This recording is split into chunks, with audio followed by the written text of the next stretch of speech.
მოგესალმებით ჩანგურიებო, დაგიბრუნდათ აუდიო კეივის პოდკასტი მეორე ეპიზოდით. პირველ ეპიზოდში უკვე გავარჩიეთ იაპონური city pop-ი. ახლა კი ვისაუბრებთ ზამბიურ როკზე, რომელსაც მოკლედ ზამროკს ვეძახით. არ ვიცი ხსმენიათ თუ არა ზამროკის შესახებ და საერთოდ ზამბიური ნებისმიერი სხვა მუსიკალური განშტოების შესახებ, თუმცა დღეს ვეცდებით რომ მაქსიმალურად მოკლედ და ამავდროულად ინფორმაციულადაც აგიღწეროთ თუ რას მოიცავს ზამროკი, სად შეიქმნა, როდის შეიქმნა, ნუ სად შეიქმნებოდა თუ არა ზამბია და ვისაუბრებთ იმ ადამიანებზეც და იმ პროცესებზეც, რომლებმაც შემდეგ უკვე 2000-იანებისთან შემდგომ პოპულარიზაცია გაუწიეს ამ კონკრეტულ ჟანრს. ამ ჟანრის უკეთ გასაგებად ვფიქრობ, რომ აუცილებელია მისი ისტორიით დავიწყოთ, როცა ზამბიას ჯერ კიდევ ჩრდილოეთ როდეზია ჰქვია და ის იმყოფება ბრიტანეთის კოლონიზაციის ქვეშ. ამ პერიოდში ხდება ძალიან დიდი გარდატეხა და 1964 წელს ზამბია ხდება დამოუკიდებელი. ამას წინ ერთვოდა ძალიან დიდი პროცესები, ბრიტანელები ძალიან დიდი პრივილეგიებით სარგებლობენ, ესე ვთქვათ, მიწების გადანაწილებაში უსამართლოდ იღებენ გადაწყვეტილებებს და აი ამ პოლიტიკური რეპრესიების შედეგად მოხდა ისე, რომ ზამბიის პირველი პრეზიდენტი კენით კაუნდა მოვიდა სათავეში და აქედან იწყება როგორც ზამროკის ისტორია, ასევე დამოუკიდებელი ქვეყნის ისტორიაც, რომელსაც შემდეგ ძალიან დიდი კულტურული თვისებები აღმოაჩნდა. ხო, ეგ ადამიანი საკმაოდ მნიშვნელოვანია საერთოდ ზამბიის ისტორიაშიც და ამავდროულად ზამროკის განვითარებაშიც, იმიტომ რომ წინა ეპიზოდში როგორც ვსაუბრობდით, city pop-ი იაპონელებისთვის იყო აი აბსურდი, არ აინტერესებდათ, არავინ არ დააფასა, გავიდა წლები და მერე დაფასდა. აქაც დაახლოებით იგივე სიტუაცია გვაქვს, იმიტომ რომ ზამბიელებისთვის მუსიკა არაფერ შუაში არ იყო, ან ტიპები იყვნენ ჩვეულებრივად working class მუშაკები. ხო. თუ სადღაც კონტრაქტი არ ჰქონდა და არ მუშაობდი და ფული სპილენძის ქარხანაში არ ბახაობთ. მაგასაც ვახსენებთ, რომ კოპერბელტის ქალაქი, სადაც სპილენძის მოპოვება ხდებოდა, კოპერბელტში დაახლოებით 10 სხვადასხვა ბენდი არის დაფუძნებული, რომლებმაც შემდეგ ალბომები გამოუშვეს და ზოგიერთის ალბომმა სამწუხაროდ ვერ მოახერხა დღის შუქის ნახვა, თუმცა არის რამდენიმე ჩვენი ფავორიტები, რომლებზეც აუცილებლად ვისაუბრებთ. კენით კაუნდას პერსონაჟი რომ მიმოვიხილოთ თავიდან ბოლომდე, ის უნდა ვახსენოთ, რომ ის იყო 8 დედმამიშვილიდან ყველაზე უმცროსი, ძალიან ბევრჯერ ნაჯდომი. კაი ბიჭი. სონაზე. იყო მასწავლებელი ასევე. დაწყებით კლასებს ასწავლიდა და ძალიან უყვარდა მუსიკა. რა უნდა ხაფინული? პირველ კლასელების განათლებას უნდა მიყო ხელი. შესაბამისად, ძალიან კარგი რეპუტაცია ჰქონდა და ძალიან უყვარდა ადგილობრივი ხალხი, ზამბია და თვლიდა რომ შეეძლო ჰუმანური მეთოდებით ემართა არაჩვეულებრივი ქვეყანა, რომელსაც ქვია ზამბია. და უყვარდა მუსიკაც. მუსიკა უყვარდა ძალიან. ხო, უკრავდა გიტარაზე, ბას გიტარაზე, თითქმის ყველა სიმიან საკრავზე, რაც მაგ პერიოდში მოიპოვებოდა მის ქვეყანაში. აქვე რადგან ბიზნესებზე და სპილენძზე ქონდა საუბარი, იმასაც ვახსენებ, რომ რამდენიმე ბიზნესმენი, რომლებიც მუსიკის მოყვარულები იყვნენ, საშუალებას აძლევდნენ ადგილობრივ ჯგუფებს, რომ ქონოდათ ფინანსები, შეეძინათ ინსტრუმენტები, ქონოდათ სივრცე, სადაც დაუკრავდნენ.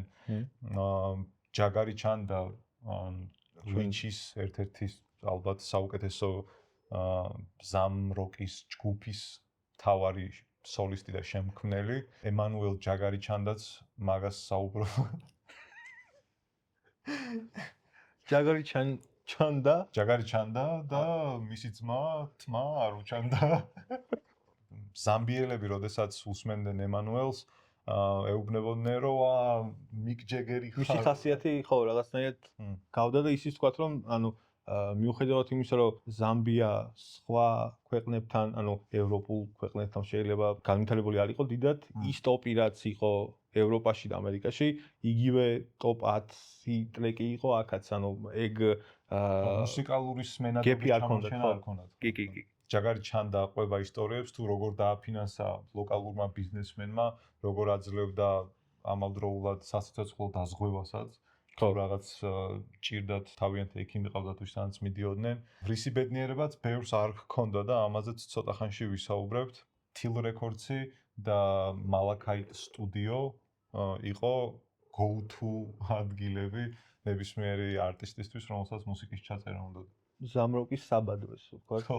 სადაც ეს ალბომები იბადებოდა. ხო, ისიც უნდა ვთქვათ, რომ ზამროკი ისევე როგორც city pop-ი ამ digital era-ს უნდა უმადლოდეს, რომ ხელახლა დაიბადა, რადგან ვინილების პრობლემაც იყო.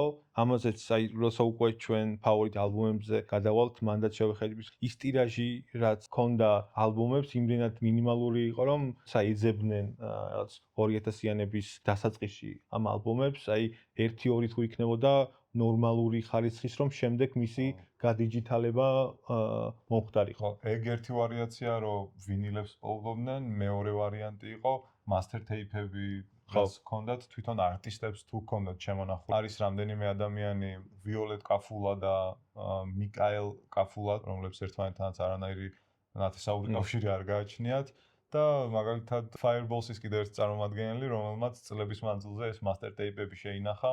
გამომდინარე იქიდან, რომ 70-იანებში რაღაც უბედური შემთხვევების გამო ვერ გამოსცეს. აქამდე უბრალოდ ბენდები უკრავდნენ ქუჩაში, სკოლის ეზოებში, ბარებში იყო. ხო, ბარები იყო, რამდენიმე კაფე, რომლის გვერდითაც სპეციალური სივრცეები ჰქონდათ გამოყოფილი არტისტებს, მან მიდიოდნენ, უკრავდნენ და ამავდროულად ადამიანები, რომლებსაც ახალგაზრდებზე მაქვს საუბარი, ჯერ კიდევ სკოლაში იყვნენ, შეეძლოთ მისვლა, გამოილაპარაკებოდნენ მათ, ეტყოდნენ, რომ აი მეც მინდა შემოგიერთდეთ და რეალურად აი ესეთი რენდომ კავშირებით ხდებოდა ბენდების შექმნაც. ისევ წინათ ხსენებულ ვიოლეტ კაფულა, რომელიც უბრალოდ ფანი იყო ერთ-ერთი ბენდის, მივიდა, უთხრა რომ თქვენთან მინდა სიმღერა და იმათმაც რაღაც დროის შემდეგ უთხრეს რომ კარგიო შანსს მოგცემთო. ემანუელ ჯაგარი ჩანდაც, ну, ჯაგარით მოიხსენიებ აცი. Jagger ისიც ესეთივე სტილში მივიდა სადღაც, სადაც მოისმინა ეს, ვა, რა კარგიაო და აქედან გამომდინარე მე ამ ერთმანეთთან შეხვედრებით და ის რომ ზამბია ესე ვთქვათ იმხელა დიდი ქვეყანა არ იყო თან ეს 72 პროვინცია რომელიც შიგნით არსებობს ჭიდრო სოფლები იყვნენ ესე ვთქვათ და ყველას რო იცნობდა თითქოს შეუძლებელი იყო რომ ვიღაც სუპერსტარი ყოფილიყო იმ დონემზე რომ ვერ მისულიყავი და არ გეთქვა რომ ოკეი მეზობლად გადაჭრილი შეუძლებელი ტიპი იქნებოდა დიდი ალბათობით ასტაიანში იქნება ჯაგარი ყვება ისტორიას მაგარი სტრანი ჯაგარი ყვება ისტორიას სკოზე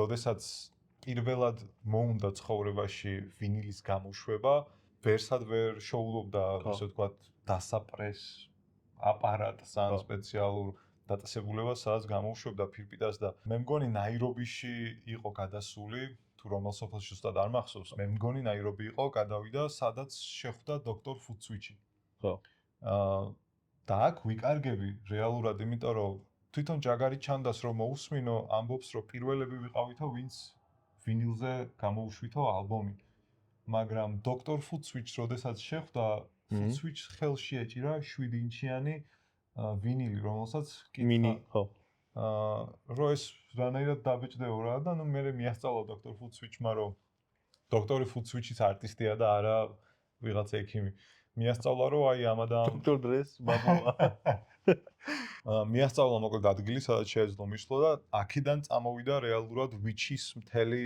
დისკოგრაფიის შექმნის ისტორია. აქვე იმასაც ვიტყვი რომ ვიჩისთვის ძალიან დიდი ინფლუენსი ჰქონდა ბენდს რომელიც პირველად შემომასმენინა OCB-ს ხო აი OCB-სა იყო ალბათ პირველი ნაბიჯი მე ამ OCB-სას ემულაცია მოხდა ზამბიური როკის სტილში და პლუს ამ ყველაფერს OCB-სას სცენის პერფორმანსებიდან ძალიან ბევრი რაღაცა იღეს ერთ-ერთი ვარიანტი ის არის რომ OCB-სას უყვარდა ნაწილ-ნაწილ შემოსვლა სცენაზე მაგალითად ჯერ ამოდიოდა დრამერი იწყებდა დარტყმას პერფორმანსივით ჰქონდა რაღაც 30 წამში ამოდიოდა ბასისტი მე ამოდიოდა გიტარაზე ვინც უკრავდა და ნუ ესე რიგრიგობით მოდიოდნენ და საბოლოო ჯამში უკვე თლიანი ინსტრუმენტალი იქმნებოდა დაახლოებით 5 წუთის განმავლობაში და ყველა ადამიანს ყოველ შემოსვლაზე ტაშს უკრავდნენ და იგივე ვარიაცია გააკეთა ვიჩმა რაღაც დროის შემდეგ ასე ძალიან დიდი იყო დასალური ინფლუენსი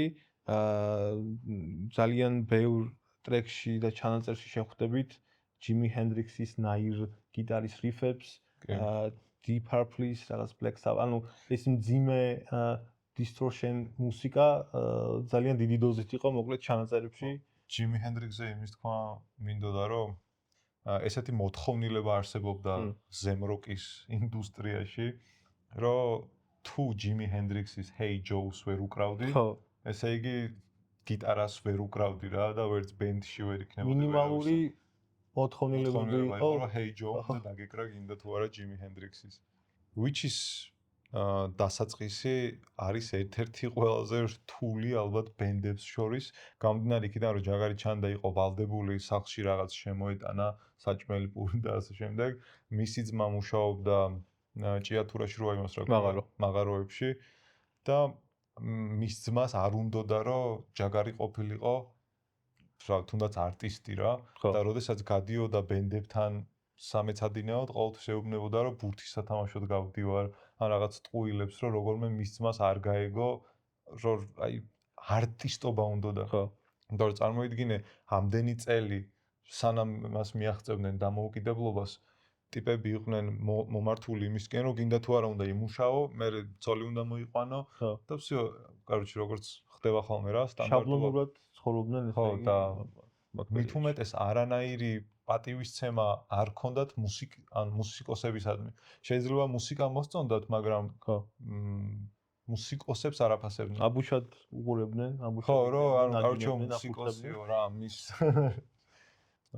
პიონერი ქალი მუსიკოსების ზამროგში იყო ვიოლეტ კაფულა ზუსტად, რომელიც დღეს ცოცხალია და მისი დამსახურება არის ის, რომ 2015 წელს კანადურმა record label-მა როგორღაც კონტაქტში გასვლა მოახერხა და ვიოლეტ კაფულამ თანხმობა მისცა, master tape-ები გადასცა და შემდეგ უკვე re-release-ი გამოვიდა ამ ყველაფრის.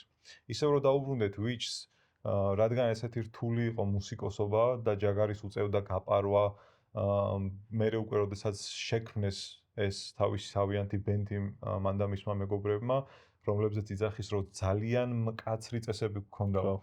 მეცადინეობდითო დილიდან პირველ საათამდე ანუ 10-დან პირველ საათამდე ჯარის მსგავსებს ქავერებს უკრავდითო. ქავერების შემდეგ ცოტა ხანი ვისვენებდით და შემდეგ უკვე გადავდიოდით ჩვენ რაღაც სიმულაციებზე რა, რომ რაღაცებს ვიგონებდით, ჩვენ განსხვავებულ რიფებს ვცდილობდით 6 მერვედში უკრავდითო, რაც ჯამ სესიების მსგავსი ისინი ქონდა. რაც ამერიკისთვის დამახასიათებელი არ იყო ამერიკული როკ-ენ-როლისთვის ან როკისთვის. ხოლო უკვე როდესაც აუ ეს აი არა უშავს მეგობრებო ყველაფერი კარგად არის დაუბლაროთ უკან იმ შეიმედი არ ჩანს რო იქ რაღაც ფაშისტური დროშა იყო ეს ჰიტლერია იმედი ხო და როდესაც უკვე Which-ის ბენდმა რომელსაც ჯერ Which-ი არ ერქვა სპონსორი იშოვეს კონტრაქტი მოთხოვეს ამ კაცს რომელიც ფულს აძლევდა ისედაც просто ჯიბის ფულსაც აძლევდა, სად დაზღვევასაც აძლევდა და კონტრაქტი როდესაც მოითხოვა სიგარეტს აძლევდა. კონტრაქტი როცა მოითხოვა ბენდმა, ამ კაცმა თქვა რომ თქვენო რა იყო მეო პატივს არ მცემთო, რა გონიათო რომ გადაგაგდებთო მეო თქვენ ამდენი იგი გამიკეთებიაო სიმონო შენ ზაო და აგიო ბიჯო და აი ბაგაჟინი მაგ ნაირი ხო თუ კონდაო სინდიული აგიო თავიდან ცოდნოდაო ვაფშე არ მიგიღებდითო ჩემ მოკლედ გაბრაზდა ეს კაცი განრისხდა და საბოლოოდ ისე მოხდა რომ კონტრაქტი ვერ გაუფორმა რეალურად ჯაგარის კონტრაქტი იმისთვის უნდოდა რომ მისი ძმისთვის ეთქვა აი ნახე კონტრაქტი მაქვს ამით ფულს შოულობს ხელშესახები ქონდა რომ ფულად რომ აი ფული შემოვიდა და გაჭამო გასვა ამ ფულით მაგრამ ეგ არ მოხდა ჯაგარის ძმის განმოსახედიდანაც მაგალითად როცა საშინელი სიტუაცია გაქვს შენია შენს მას რაღაც თავისუფლად მიკ ჯაგერი იყოს ადეკვატურია რომ და ბოლოს მაინც როგორღაც იმას მიაღწია რომ ლეგენდარული ბენდი შეიქმნა რომელიც დღემდე აი წელს გამოუშვეს ალბომი 2023-შიც გამოუშვეს ალბომი რომელშიც აი ძალიან განსხვავებული ვერსიებია ან არ წააგავს ორიგინალს ამ როკს აქ უკვე თავისი კრეატივიზმი არის ჩართული მაგალითად ვაილე ან ჩიფუნდო რო აიღო აი ну რთულია 70-იანების მუსიკას გავდეს, მაგრამ კაი, ძალიან რო არ გავყვე ხა ამას, უცებ იმასაც ვახსენებ, რომ Which-ი რეალურად სახელი პირველად როდესაც შესთავაზეს ამ ბენდს, ეს ორიგინალი სახელი იყო Foot Switch-ი. მაგრამ Dr. Foot Switch-ი უკვე არსებობდა. და მაშინ რომელიც ვახსენეთ. ხო. და მოდიო მაშინ სხვა შორის დოქტორ ფუცვიჩსაც აქვს ალბომი, რომელიც შეგიძლიათ ნახოთ. დიდად გამორჩეული არ არის, თუმცა ღირს ნახვად. შემდეგ უკვე 5 მოაშორეს და მოდიო სვიჩი ვიყოთო. მერე ისე მოხდა რომ ეს სვიჩიც აღარ მოეწონათ და გახდა ვიჩი. იყო Witch on the Broom, ანუ ჯადოქარი ცოცხზე. ხო. და შემდეგ უკვე ეს Witch on the Broom-იც, ესე ვთქვათ, ყელში ამოვიდათ ტიპებს და დაირქვეს Witch-ი. რამდენიმე წელი ამ სახელს ატარებდნენ, ფურგონი იყიდეს, მინივენი იყიდეს, რომ გადასულიყო. ტელიკა 2002-იანი. კონცერტებზე რომ გადასულიყო. ტუალეტი მატორი. თორე დაანძრი იყო ჯიმა, მაგრამ მაგარი გასიამოვ. ბიჭებმა მაგაში რაც ხაწყალი იყოს, იმით გამოვიდა. სატრუმი. წასულები იყვნენ, მოკლედ, ესე ვთქვათ, მინი უსტავში. მინი ტურზე იყვნენ წასულები და Witch-ის დიზაინერმა, როდესაც რაღაცებს აწერდნენ, რომელიც არ ვიცით რის დიზაინერია, მაგრამ დიზაინერი არ თავებს. მე მგონი ალექსი ერქვა მაგ ტიპს, თვითონ ჯაგარი ჩანდაც ვერ იხსენებს მის გვარს, ალექსი იყო, იყო, კვიკვინია. ხო და მანქანაზე გვერდიდან აწერდნენ, რომ არ შეეხოთ მანქანას, თორემ შეგჭამთ და რაღაც ეგეთები და გამრიცხე და რაღაცები. ამ დროს ამ ტიპს მოვიდა აზრად, რომ მოდიო აი Witch-ს რო წერთო, წერტილები დაუსვათო და აბრევიატურა იყოსო. და ეს აბრევიატურა რაც მან შემოსთავაზად, ეგ შერჩა დღემდე, ეს არის We intend to cause havoc. ჩვენ გვინდა რომ შევქმნათ ქაოსი რაღაც ეგეთი. 40 წლის შემდეგ ჯაგარი ჩანდა იძახის, რომ დღეისთვის უკვე ეს არის We intend to cause harmony, რადგან დაგვინდა ჩამოყალიბდა. ბაგაჟი და ის ვაფშე სხვა იგი მოუშვა. Witch-ი ეს არის We intend to cause havoc.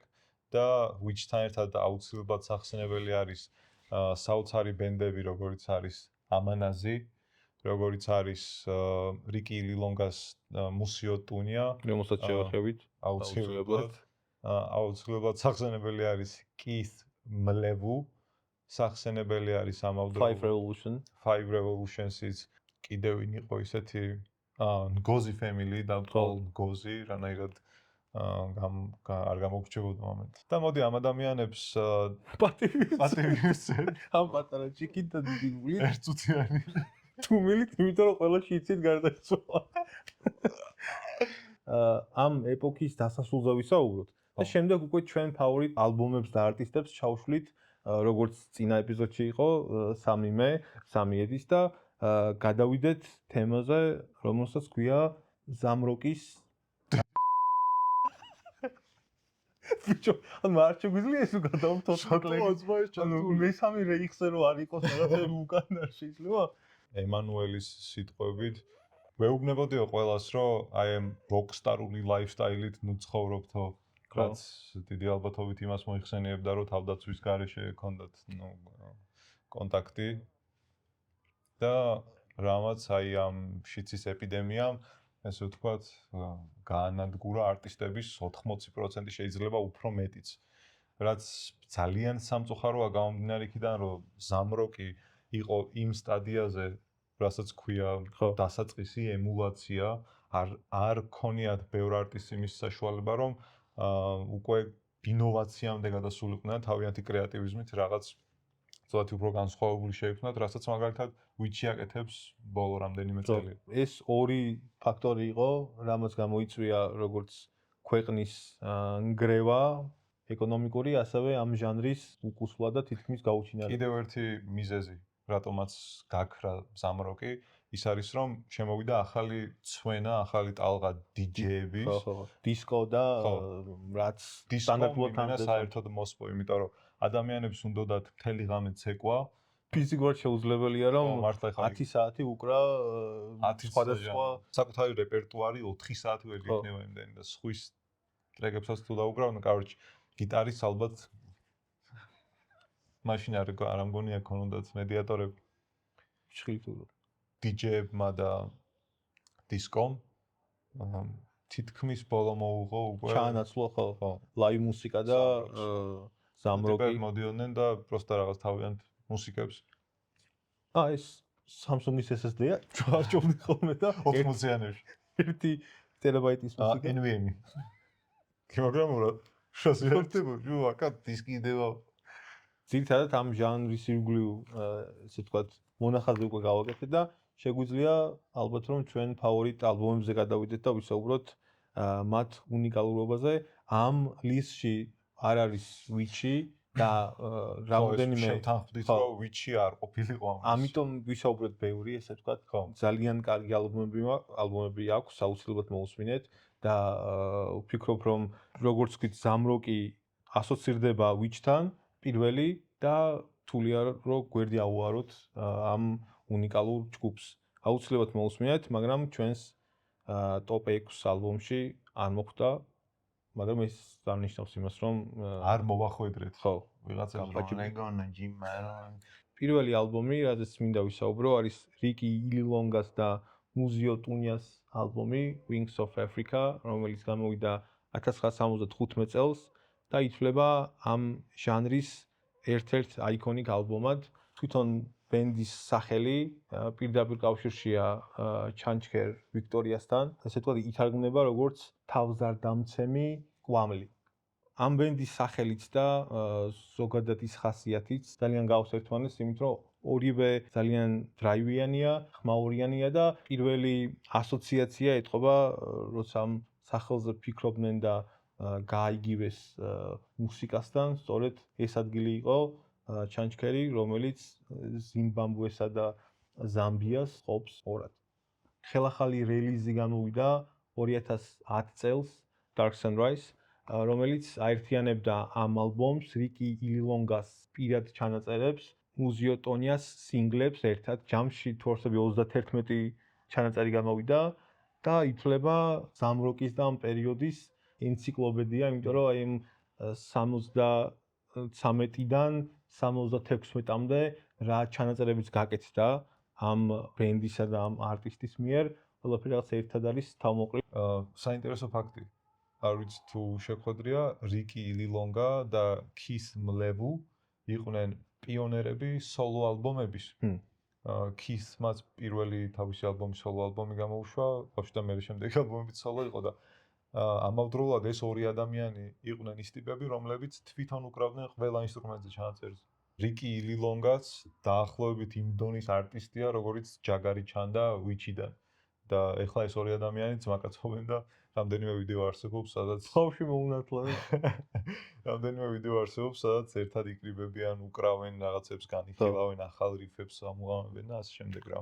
Now Again Records-ის ხელმძღვანელმა ეგონ ალაპაკმა 2008-დან 2010 წლამდე ძალიან დიდი რესერჩი გააკეთა ზამბიურ როკზე და კერძო კოლექციონერებთან ერთად მოახდინა ის, რომ იპოვა შედარებით სუფთა რეკორდები და მასტერინგის შემდეგ გამოსცა Dark Sunrise, სადაც ასევე მოთავსებულია Wings of Africa. სწორედ მისი დამსახურება არა, მოკლედ დღეს შეგვიძლია მოვუსმინოთ ამ უნიკალურ ჩანაწერებს, რასაც აერთიანებს Dark Sunrise. ამ ალბომიდან რეკომენდაციას გავუწერდი 3 ჩანაწერს. პირველი არის Mpondolo, Dark Sunrise და Wings of Africa. რიგით მეორე ალბომი, რაც სავარჩი არის Ngozi Family 45000 ვოლტი.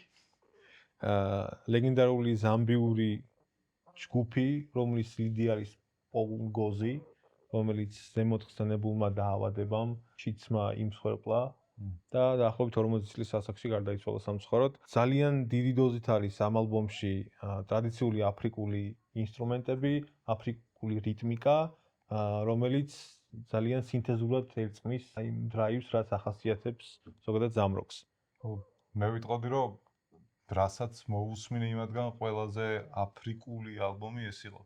როცა რაღაც ამ ალბომის რესერჩს ვაკეთებდი, ერთ-ერთი ტრეკი მოკლედ ამ ალბომიდან არის Nizakupangan Ngozi და search-ი აი ამ ჰეშტეგთან ერთად გვერდით იყო Tyler the Creator-ის ჰეშტეგი. ხო.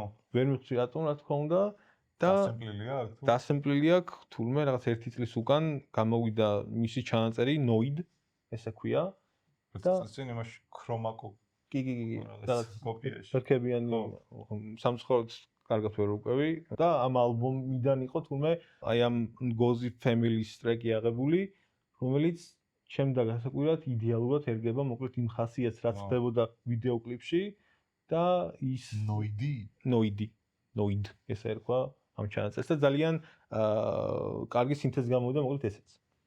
ასევე უნდა გამოვარჩიო Hold On და Temwenge.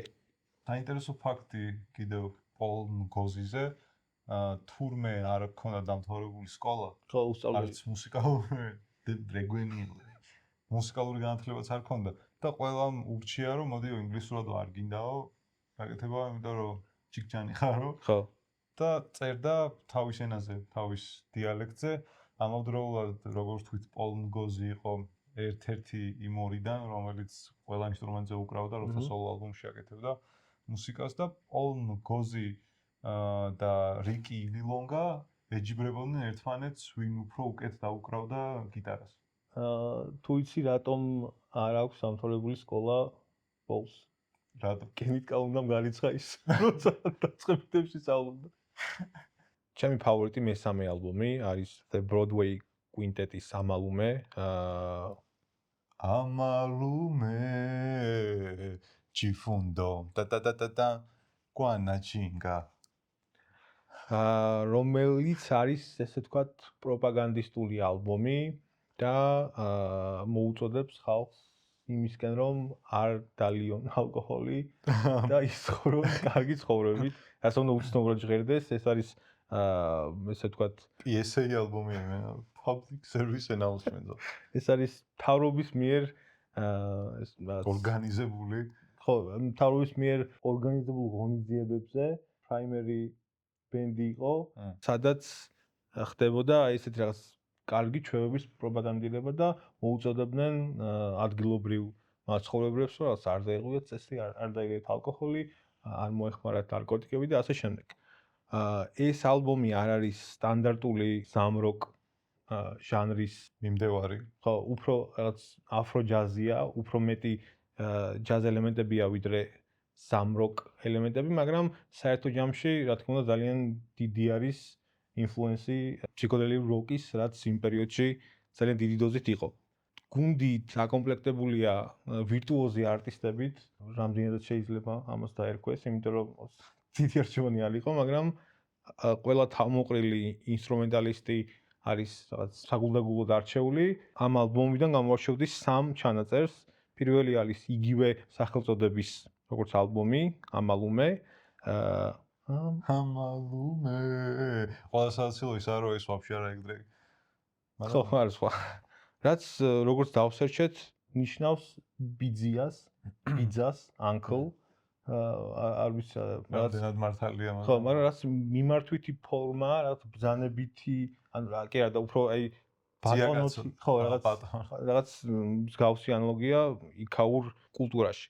ასევე გამოვარჩევდი Change Your Mind, რომელიც საერთოდ არ გავს რაღაც ტრადიციულ ზამროკ ჩანაწერს, მაგრამ რომ მოусმინოთ, ვერანაირად ვერ ფიქრებთ, რომ შეიძლება ზამბიური მუსიკა იყოს და არა რაღაც ტექსასში დაჭრილი იქაური მუსიკა, იმიტომ ძალიან ამერიკულად ჟღერს.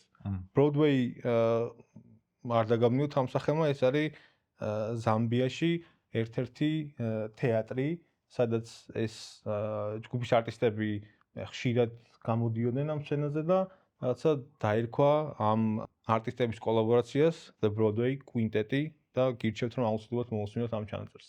იმასაც ხო არ ეთყოდი მაყურებლებს ვინ დაარსა ან ვინ ედგა თავში. სახელის უმავიწყდება აქტივის. კენიტკა უნდა. კენიტკა უნდას იდეა იყო რომ ესეთი მის ივენთებზე ყოფილიყო მოკლედ ტიპები, ვინც გაართობდა ხალხს და სწორ mindset-ს მისცემდა. კი რა ქვია გიმონ? კენიტკა უნდა. გაუნდა ძირგაჩები. ხელის ბიჭი. ბიჭებიო სიმონო აგერო რაც ხო? და რა წვეულება იქნება? მოდით იმღერეთ რომ არ დალიოთ.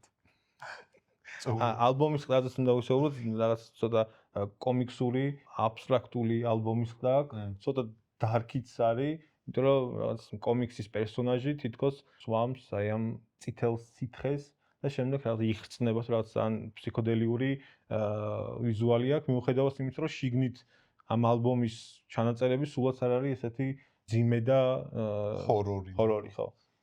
ჩემი ტოპ 3 ალბომი მოკლედ ესე გამოიყურებოდა. შეგული ედის მოусმინეთ. კი ბატონო. ჩემი ტოპ 3 ალბომი კი ესე გამოიყურება. პირველი დავიწყებდი აუცილებლად Crossbones-ით. Crossbones-ი არის ზუსტად ის დაჯგუფება anti-gang-ი. ბლაცები, კრიფსები და Crossbones-ის ალბომს ქვია Wise Guys და სწორედ აქ არის ზემოთხსენებული Violet Kafula, რომელიც იყო პირველი ქალი ზამბიელი ვოკალისტი, რომელიც სამ როკს ასრულებდა.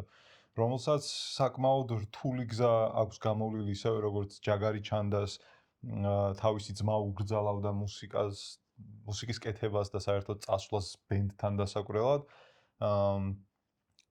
ამავენაირად Violet Kafula-ს დედას ძალიან არ უნდოდა რომ მისი შვილი მომღერალი ყოფილიყო. და ერთი საინტერესო ისტორია არის, რომელსაც თვითონ Violet Kafula ყვება. როცა დედამის უთხრა რომ ბურთის სათამაშოდ მივდივარო და სინამდვილეში გაიპარა მის საყვარელ ბენდთან სამღერად, იმიტომ რომ იქამდე მორცხვი იყო და მისმა სკოლის მასწავლებელმა უთხრა რომ ძალიან ლამაზი ხმა გაქვსო.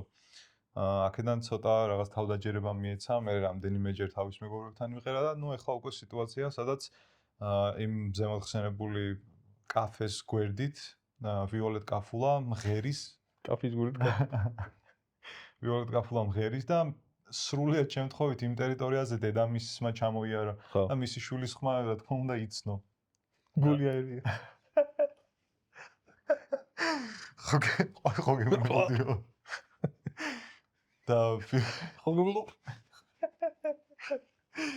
და Violet Kafula როგორც თვითონ ხსნის კაფის პანჯარაში შეძრა და იქიდან გაიფარა.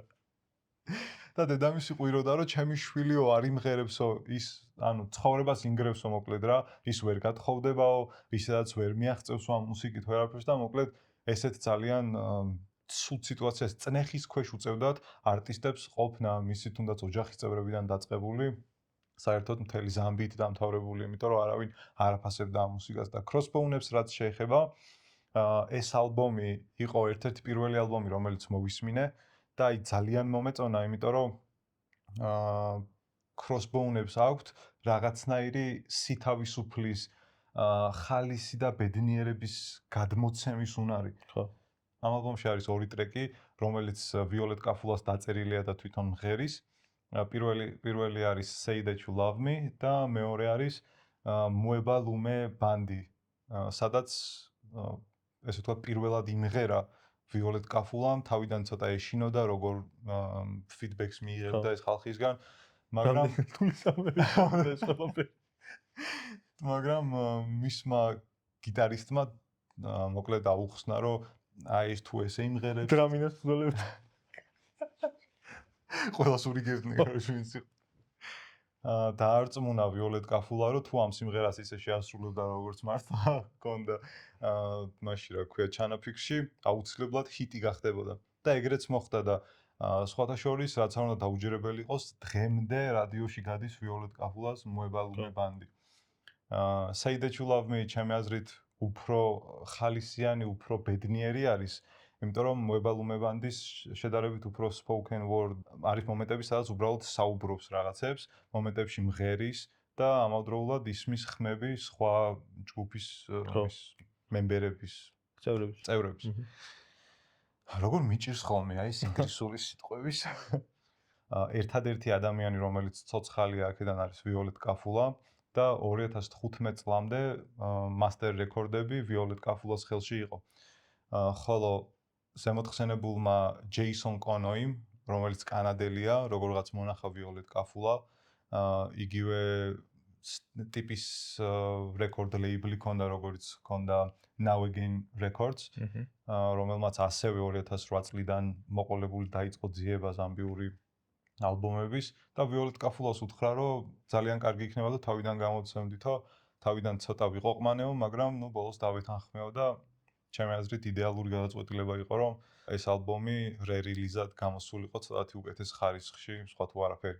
ჩემი საყვარელი ტრეკები ამ ალბომში არის Say That You Love Me, Liz-იც საკმაოდ კარგია, მოებალმე ბანდი Highway და Your Mama Hates Me, რაც ჩემი ფავორიტია, შეიძლება ითქვას ამ ალბომიდან.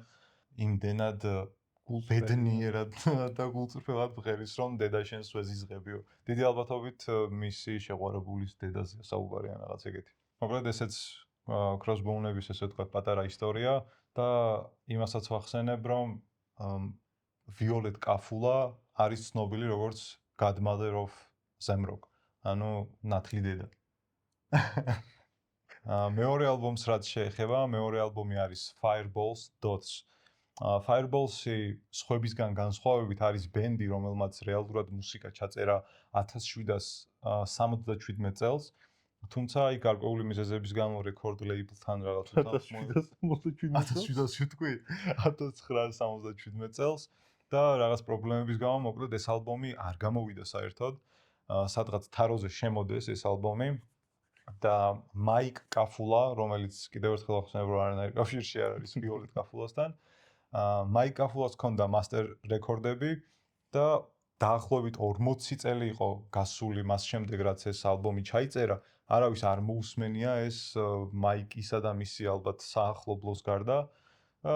ისევ კიდევ ერთხელ უბრუნდები Jason Connoy-ს, რომელსაც არ ვიცი ხა უბრალოდ ვიცი რომ რა თქმა უნდა გვიყურებს ჩვენ და მადლობა Jason რომ ეს საოცარი ალბომები გამოამზეურე იმ ძველი რაღაც შავი ოთახებიდან.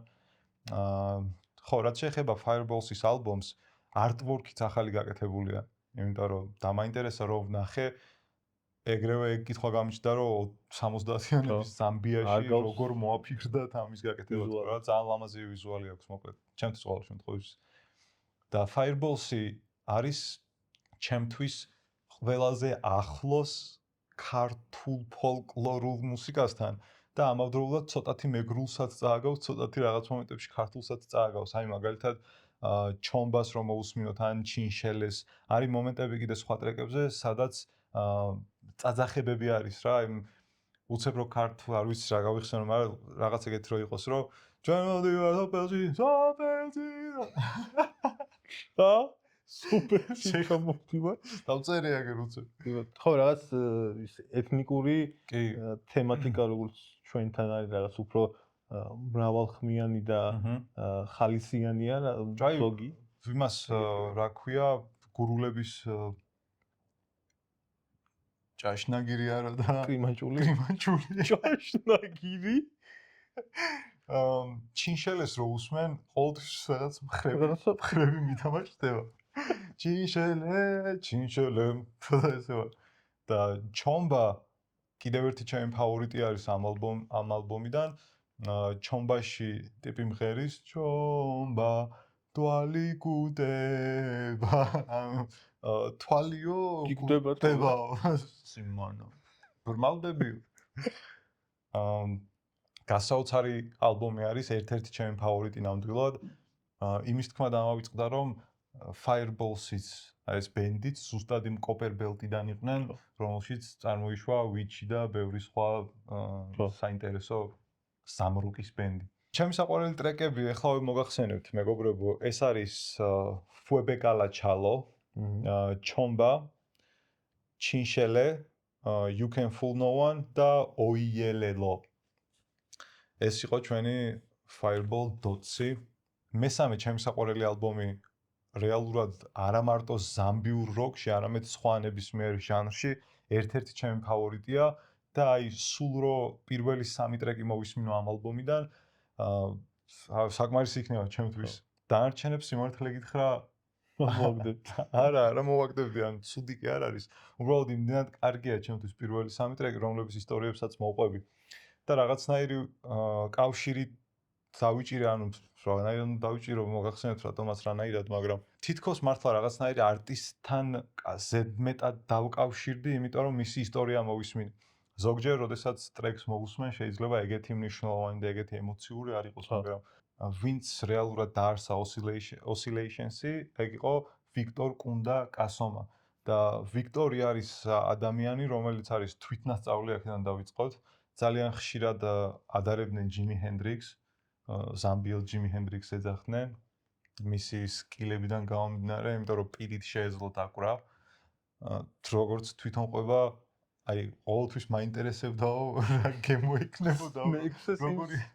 როგორი იყო აი სცენაზე, როდესაც კბილებით მეჭირაო გიტარა. და კბილებით იმიტომ ეჭირა, რომ მის და სამწუხაროდ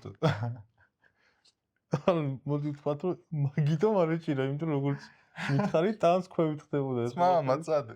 და კბილებით იმიტომ არა, კავშირი არ არის ამ არის. კეთხვი. კბილებით იმიტომ ეჭირა, რომ მის და სამწუხაროდ 10 წლიდან მოყოლებული პოლიო დაემართა და ნელ-ნელა დაიწყო მისმა სხეულმა პარალიზება წელს ქვევით. და რატომაც შენ ვერ წარმოგიდგენია რა კავშირში არის, გეტყვი ხარ რა კავშირში არის. ვიქტორ კასომა, როდესაც სცენაზე ადიოდა და რადგან უკვე ფეხით სიარული აღარ შეეძლო, ერთ-ერთი ყველაზე გამორჩეული პერფორმანსი, ანუ ეგეთი რაღაც არაბისგან არ მახსოვს რა. როდესაც უკრავდა, მომენტებში კბილით იჭერდა გიტარას, რომ ხელით ეგორავა სცენაზე გიტარასთან ერთად. მესმის, კი ბატონო, მაგრამ და მაგითო ვიძახი რომ კი ხელით უკრავს, ორივე ხელი უმუშავებს ნორმალურად. მაგრამ თქვა რომ ამის აუცილებლობა რეალურად არ ყოფილა, просто პერფორმანსის ნაწილია. ხელით ხომ უნდა დატრიალდე. просто ვერ დადიხარ რომ დაჭდე და დაუკვირდე. რაც იმას აქვს მუღამი რომ ტიპს ერთი სული ქონდა სცენაზე როდის ავიდოდა და ეგ დაავადება დაემართა, მიხვდა რომ ფეხებს ვეღარ გამოიყენებდა და ერთადერთი სხვა გზა რაც იმის ქონდა რომ ანუ სცენაზე პერფორმანსი დაედგა და უბრალოდ რომ აი ეტლით არასულიყო სცენაზე და ხესე არ დაეგრა. გადმოდიოდა ტიპი ეტლიდან, ნუ ამ პროცესსაც ხო უნდა ეს რომ გიტარა დაიჭირო. კბილით იჭერდა და ხელს იხმარდა იმისთვის რომ ეგორავა სცენაზე და ეგრე დაეგრა. აი დეკორაცია არა, რო გვინდა ჩასმულობა არ ვიგორავებ. ვიქტორი ჩემთვის კიდე გასაოცარი პერსონაჟი არის იქიდან გამომდინარე რომ ყველა სიმღერას რაღაც თავისი პატარა ისტორია აქვს. ჩემი საყვარელი პირველი 3 ტრეკის ისტორიას მოგიყვებით. პირველი რითაც იწყება ალბომი არის Request to God და აი 4 წუთი მე მგონი თუ რაღაც არის შესავალი. გიტარის სოლო, ხო, ან ტიპი გიტარაზე უკრავს, Jimi Hendrix-ულ სტილში და შემდეგ იწყება, ანუ რადგან Request to God ქვია, ღმერთს თხოვს, რომ ღმერთო გთხოვ არ მომკლა, კიდევ არის ბევრი რაღაც რისი გაკეთებაც მინდაო რა, მაგას ვხერის და ჯიმე ტრეკი ალბათ. ხო, ნუ მაინც რადგან როკ-ენ-როლურ ჟღერადობით არის, შედარებით არ არის ეგეთი დეპრესიული და მაგრამ ხო თავისი დაყვება სიმძიმე. მეორე ტრეკი არის აი საოცრება, ყველაზე მეტად ალბათ ამ ტრეკს უსმენ, რომელსაც ქვია კაპანდე.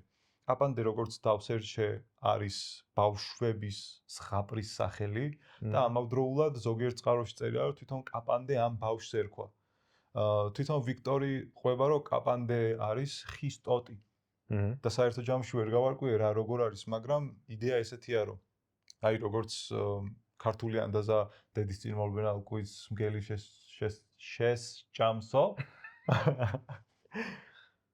ეგეთი სიტუაცია არის იქაური ზღაპარი, რომლებიც ბავშვებს ეუბნებიან, რომ არაკეთო ცუდი რაღაცები, არ წახვიდე შორს, თორემ რაღაცა მონსტრი მოვა რა. და ამ ზღაპარში კაპანდეს მოსდევს ერთ გრძელკბილიანი მონსტრი. ხო.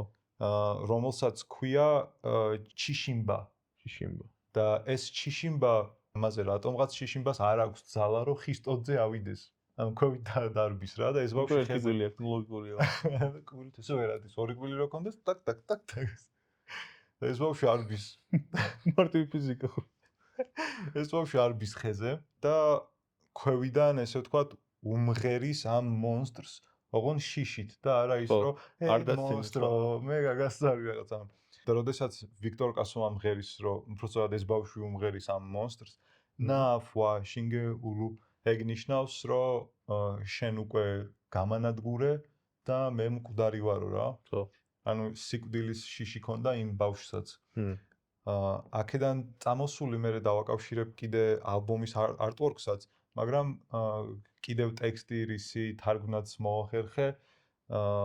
კაპანდევანტინინკიშა ნაფვა არის ის რომ კაპანდე კვდება და უნდა წავიდეს 60-ში თუ რაღაც დაახლოებით ეგეთი რა. ჩვეულებრივი ბავშვებისთვის ზღაპარი არაფერი განსაკუთრებული. და მე ისევ არის no bechimanchama hombre nafua shingeulu ესეც რაღაც ისეთი რა ქართულ ხო რაღაც ეგეთია და აქაც ეს იმას ნიშნავს რომ ისეთივე ნელმა არსებამ როგორიც შენ ხარ მოახერხაო ჩემი განადგურებაო რა და ამ დროს მას გამოესახება რაღაც ქალღმერთი რომელსაც ზღაპარში ქვია მუმბი მუკასა და მუმბი მუკასა არის უბრალოდ ეს ანგელოზი ქალი რომელიც ამბავს შეუგნება რომ თუ შენ დამჯერი იქნები და თუ შენ თავში სიკეთეს იპოვი გადარჩებიო და ეს მონსტრი დაგანებებსო რა თავს ანუ რეალურად კაპანდე უნდა გადაარჩინოს ამ ქალმა ამ მონსტრისგან რა რჩევით და ზღაპარშიც ეგრეა რომ ეს ბავშვი მე დაიჯერებს ამას და ნუ მიხვდება რომ სახლიდან შორს უნდა წავიდეს ასე შემდეგ ისწავლა ჭკუა რა ეგ არის შენი კაპანდე რომლის ანუ ვიზუალიზაცია ხდება ხო და ეს ქალბატონი არის უბრალოდ იმ artworks-ზე რომელიც oscillation-ის სახელი არ მithქვამს სახელი არის I can see it coming რომელსაც თავიდან ერქვა I see it come მაგრამ აღმოჩნდა რომ თვათ სწორი ინგლისური ვერ იყო და ამიტომ შემდეგ გადაერქვა ესე ვთქვათ სახელი და ეხლა ქვია oscillations I can see it coming და მესამე ტრეკი ამ ალბომში არის going under და going under-ი არის იმ გოგოს ისტორია რომელიც ბავშვობაში შეუყვარდა ვიქტორს ვიქტორი როდესაც პატარა იყო მასთან დადიოდა მის მეგობარი გოგო და დილიდან გვიანობამდე ჩემთან ერთად იყო რა სულ ერთად ვატარებითო დროს და ერთ დღეს დედამისი ეკითხება რომ ვიქტორ ვინ არისო გოთნე უგედროა რა თიწყობია ვინ არისო ეს გოგო შენთან რომ დადის ჩემი მეგობარი არისო რა და არ გიფიქრიაო რომ ცოლად მოიყვანო ნუ მშობლის ხოდი ეგრევე და ზამბიელი დედის ხოდი ყველა ერთნაირია ცოლი მეიყვანეობიო და ვიქტორმა როგორც იქნა ძალიან მოიკრიფა იმისთვის რომ ამ გოგოსთვის ასე ვთქვა თავისი გრძნობები გაემხილა და უთხრა რომ ჩვენ ამ ძალიან დიდ დროს ვატარებთ ერთად ყოველთვის მიხარია როდესაც ერთად ვართ და მინდა რომ მომავალში ერთად ვიყოთ და ჩემი ცოლი შელის გულზე მინდაო გადარო ვიქტორიას კოჭე ზაგიხვიტაო შეიძლება მიგუდაო ისედაც კალიას ქეში ფორმა როგორც იქნა ძალიან მოიკრიფა მივიდა უთხრა რომ ცოლად მინდაო რომ გამომყვეო რა მოკლედ ეს გოგო აფეთქდა ჩათვალე კივილწივილი დაიწყო და უთხრა რომ ვინ გონიაო შენი თავიო ეხლა მე წავალ აქედან და ვეღარასდროს ვეღარ ვნახავო რა და ნუ ეგრეც გააკეთა და სწორედ ამ ქალს მიუძღვნა თუ ამ გოგოს მიუძღვნა ეს ტრეკი ვიქტორმა რომელშიც ლაპარაკობს რომ ქალიო დავკარგეო იმის გამო რომ ფული არ მქონდაო დიდი ალბათობით იმ გოგოს უნდოდა ალბათ ფინანსური დამოუკიდებლობა და საერთოდ რამდენი წლის ასაკში სულ რაღაც 11 ალბათ იმიტომ რომ უკვე მზად იყვნენ ქორწილისთვის ზამბიელები არ ვიცი მოკლედ ზედმეტად კარგი არის ისტორიებით დატენილია ეს ალბომი ჩემთვის და იმ დროის განმავლობაში რაც საერთოდ დავთქვით რომ და გვერდშია ეს თემა და მოგვეძიებია ალბომი ეს ალბომის იყო ერთ-ერთი პირველი რომელსაც წავაწყდი და მას მერე რამდენ ალბომს მოვსმენი და მაინც ვარჩიე რომ აი ეს ყოფილიყო პირველი მიუხედავად იმისა რომ ვიჩიც და ამანაზიც და ბევრი სხვა ესეთი კარგი არჩევანი მიუხედავად იმისა რომ რაღაც ჯამში სულ 10-15 წელი იყო მოკლედ ზამროკის პიკური ეპოქა სამაგეროდ 72 განსხვავებული ეთნიკური ჯგუფი იყო და 10 პროვინცია და ძალიან განსხვავებულები იყვნენ ერთმანეთისგან იმიტომ რომ ვიღაცები ცდილობდნენ რომ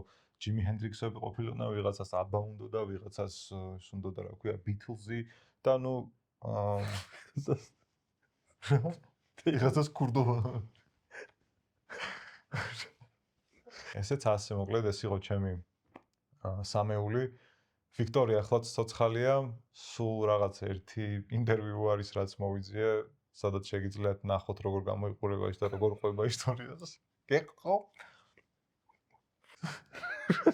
შეგიძლიათ როგორ გამოიყურება ვიქტორიას სეკრეტს მოდეხო რა უნდა ჩავწოდოს მაგრამ რატო ანუ თუ მოგწონს ალბომი რატო არ გინდა ნახოთ ტიპი ვინ არის ვინც გააკეთა ეგ რა ფოტოს რომ და ხო ოკეი ფოტო ბავშვობის ფოტო აგი ის გოგო რო უყარდა იმ დროინდე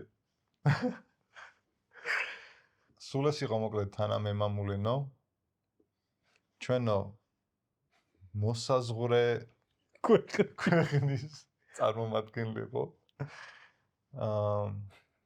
გაპანდევანდი გიშანა შინგეულუ ნომერჩი ვაჩამო. ეპიზოდის დამთავრდება ეს ყველაფერი, მაგრამ იმით მოქვს მალე მოკლედ ხო, იმის თქმა შეგვიძლია, რომ ზამბიური როკი არის ძალიან მრავალფეროვანი, მიუხედავად იმისა, რომ დიდი ხანი არ არსებობდა და ჯამში 10-15 წელი იყო.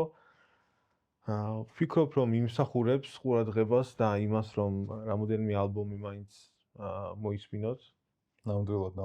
და იმსახურებს ასევე ყურადღებას ის ფაქტიც, რომ ალბათ ბევრი ჩენელი და ვიდეო არის, სადაც ზამბიურ მუსიკაზე შეიძლება რომ რაღაც მოისმინოს. ყოველ შემთხვევაში ქართული არ არის ალბათ. ხო არა? მოჭოლი არა. დღევანდელი ეპიზოდიც ამით შეგვიძლია დავყუროთ. რადგან ვფიქრობ, რომ დეტალურად ვისაუბრებთ, რამდენადაც ინფორმაცია არსებობს ამის შესახებ და რამდენადაც შეგვეძლო მოკლედ ამ პერიოდში შეგვეგროვებინა ეს რესურსები. იმედი მაქვს, რომ საინტერესო იყო.